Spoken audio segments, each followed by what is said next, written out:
Do you like overlanding and staying in contact with your friends, but are a cheap bastard like me? Then this video is for you.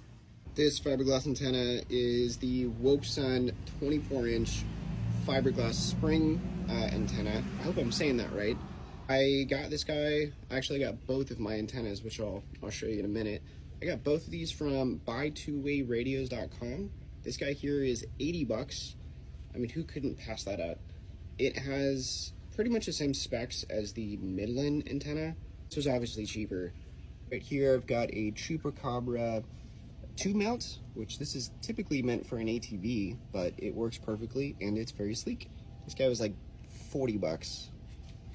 I also added to both my antennas the sheathing, which keeps it from getting cut. And I'll move on to the back. This behemoth here is the Melowave Overlander fiberglass antenna. Measures just over 1 meter tall. It costs about 160 bucks on buytwowayradios.com. And I'm using this front runner articulating mount. And then when it's in the flat position, I use this shovel holder. And again, I've got this sheathing on here, and I hid the wire with this KC Light wire hider. It just adheres to the hard shell. And then I ran it back through here. Before I forget, the reason I have both of these antennas is because they're different dBs. This guy here is a 3 dB, which means it can penetrate through denser areas such as hills or houses, for instance. And then the one on the roof rack is a 6 dB, which is more for open, flatter areas. But most people will do just fine with a 3 dB gain antenna.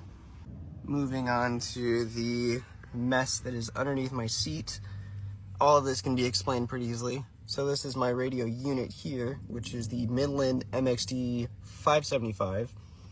And then I have a switch here with 2 connections. I put these extra connections here so it just laid out flatter. They were all kind of on top of each other without it. But I do this because you can't run 2 antennas at the same time. So there's a switch between the 6 and the 3 dB. Again, that is buytwowayradios.com. Go check them out. And if you guys have any questions, please let me know.